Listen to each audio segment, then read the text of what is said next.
आपसे आपका नाम जानना चाहेंगे और किस प्रकार का आपने कंपटीशन जीता है, उसकी पूरी जानकारी आप बताइए। मेरा नाम ज्योति वर्मा है और मैं एक शिक्षिका हूँ। मैं उत्तर प्रदेश में पूर्व माध्यमिक विद्यालय रामपुरा में जूनियर स्कूल में सहायक अध्यापक पद पर कार्यरत हूँ और मैं नौगांव में रहती हूँ क्योंकि मेरे हस्बैंड की जॉब यहीं पर है। और साथ में जो मैंने कंपटीशन जीता है ये BG miss and Mrs 2025 empress India का कंपटीशन है। ये एक नेशनल लेवल का कंपटीशन है।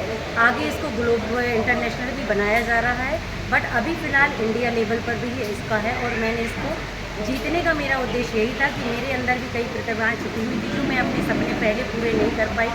मुझे लगा मैं यहाँ जाके उसको पूरा करूँगी। मेरे अंदर जो प्रतिभा है मैं उसको निखारूँगी और मुझे बोलने का बहुत शौक़ है और मुझे मंच पर आने का और लोगों को मोटिवेट करने का भी बहुत मन करता है कि कोई भी महिलाएं हो मैं उसे कहीं भी प्रेरित कर पाऊँ अपनी एक लाइन से भी, और कोई भी निकल के आएगी तो वो मेरे लिए ये मैं समझूंगी कि ये जो मेरी प्रतियोगिता थी वो सफल है। मैडम, जो आपने कंपटीशन जीता है उसमें उसमें आपने किस प्रकार की तैयारी की, वो किस प्रकार का वो कंपटीशन था, कहाँ से आप जीत कर आए? मैं ऐसे ही सोशल मीडिया के थ्रू ही मैंने इस कंपटीशन की प्रतियोगिता की जो ऐड था वो देखा। जब उसको देखा तो मैंने उसके बारे में सारी जानकारी सोशल मीडिया से ही हासिल की, गूगल से सारा कुछ पता किया। जब वहाँ की जानकारी अच्छी लगी तो मैंने उसमें रजिस्ट्रेशन कर दिया। रजिस्ट्रेशन के बाद मुझे मैसेज आया और मैसेज के बाद मेरे लिए एक इंटरव्यू की डेट डिसाइड हुई जो मैंने अपने ही अकॉर्डिंग दी, उनको टाइम दिया। उस ऑडिशन में मेरे से बहुत क्वेश्चन पूछे गए जो मुझसे लेकर रिलेटेड थे, मेरी प्रतिभा को लेकर रिलेटेड थे और मैं क्यों करना चाहती हूँ, क्यों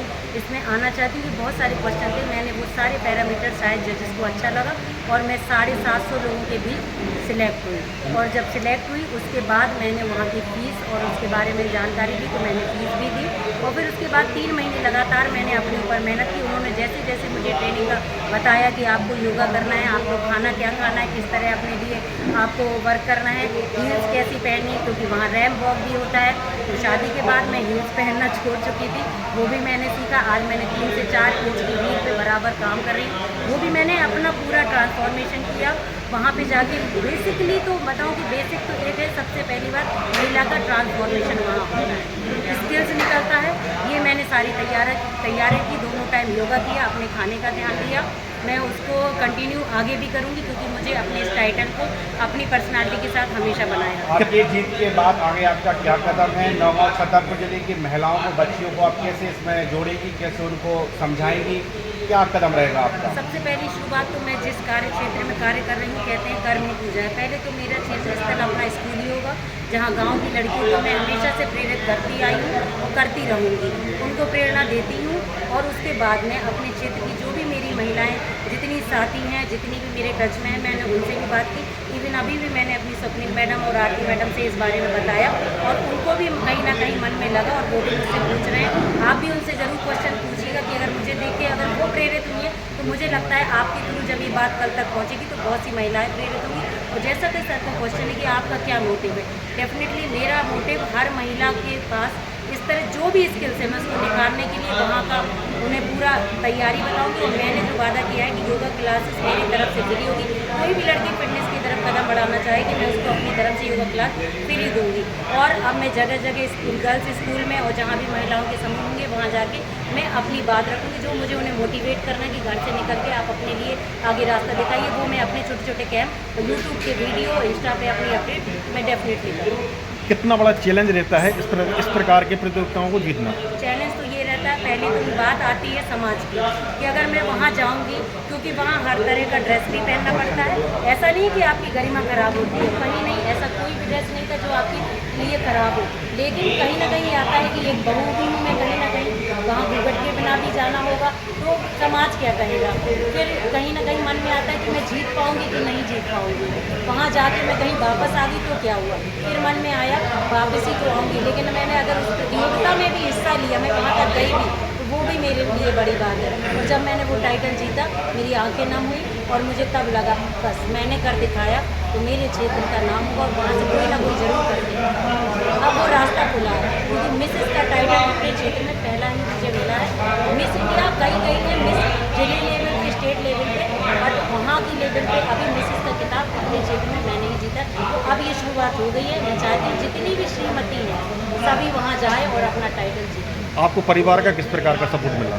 मेरे परिवार में मुझे मेरे पति का ही सबसे क्योंकि हम दोनों ही साथ रहते हैं अकेले। मुझे उन्होंने कभी मुझे मना नहीं किया, उन्होंने मुझ पे भरोसा रखा, मुझे खुद पे भरोसा तो है ही। साथ में उन्होंने मैं जब इतना फिटनेस पे योगा का काम कर रही थी तो मेरी घर के कामों में भी हेल्प की, और मुझे ड्यूटी में जब जाती थी तो मेरे छोटे छोटे काम होते थे वो मुझे ध्यान दिलाते थे, सपोर्ट करते थे। फिर शाम को आके मैं पूरा वो संभालती थी। तो सुबह का शेड्यूल उन्होंने, शाम का मैंने संभाला, और मेरी जितनी भी तैयारियाँ थी उसमें हर चीज़ में वो पॉजिटिव रहे। वो बोले मुझे तुम पर भरोसा है, तुम करके दिखाओ। उनके सपोर्ट के बिना मैं नहीं करती। जैसा कि अभी कुछ चीज़ें ऐसी देखने को मिली हैं कि जब महिलाएं बहुत ऊंचे पद पे पहुंच जाती हैं तो वो अपनी फैमिली को छोड़ देती हैं, उनसे दूरियां बना जैसे लेती कि हैं। ज्योति मौर्य जी है, एसडीएम पोस्ट पर पहुंच गई हैं, उन्होंने अपने पति को ही पहचानना मना कर दिया, तो Right. क्या आगे इस ना, तरह का? क्योंकि मैं आज मिसेस इंडिया बनी, उससे पहले ऑलरेडी मैं शिक्षिका हूँ, और ये जो शिक्षिका का पद भी है ये 2004 का बैच था, जो मेरी शादी के पहले ही फॉर्म डाला जा चुका था, बट रिजल्ट नहीं आया। लेकिन जब मैं शादी के बाद हुई तो पहले मैं डर रही थी कि जो मेरे हस्बैंड की मेरी शादी हो रही है, मेरे हस्बैंड गाँव से रिलेट करते हैं, तो मुझे कहीं ना कहीं लगा था कि शहर में तो मोटिवेशन इतना कम है, ऐसा ना हो मेरे हस्बैंड ने मुझे जॉब नहीं करने दी है तो क्या होगा, डरी हुई थी। लेकिन जब मैं शादी के बाद की तो मैंने हिम्मत हार दी थी कि अब मेरा जीवन बस ऐसे ही जाना है। बट पहले ही दिन मेरे पति का जो क्वेश्चन था मेरे से, मैडम तुम आज नौकरी तो है, करोगी? आज तो है, आगे चल के क्या होगा? जब आप ऊंचे लेवल पर पहुंच जाएंगी तब आप अभी भी ऊंचे लेवल पे तो सर एक शिक्षिका जो लोगों को प्रेरणा होती है वो ऊंचे लेवल पे हूँ। नहीं, और अपने पति के साथी में आप चलेंगी? मैं बिल्कुल पति के साथ ही, और बिल्कुल साथ में कंधे से कंधा मिला के बराबर चलूँगी, और ये आपको फ्यूचर में देखने को मिलेगा, क्योंकि मैं वो पत्नी हूँ जो अपने पति की गरिमा जानती हूँ, कैसे उसको मेंटेन करना, कैसे, क्योंकि वो पति जिसने मुझे पहुँचाया है, मैंने नहीं उनको पहुँचाई। वही मैंने कहा, जैसे एक पुरुष के पीछे एक महिला क्या होता था, मेरे पीछे मैडम मेरे पति पहुंचाया तो ज्योति मौर्य को भी उनके हस्बैंड नहीं पढ़ाया लिखाया था, आगे एसडीएम की पोस्ट तक पहुंचाया था।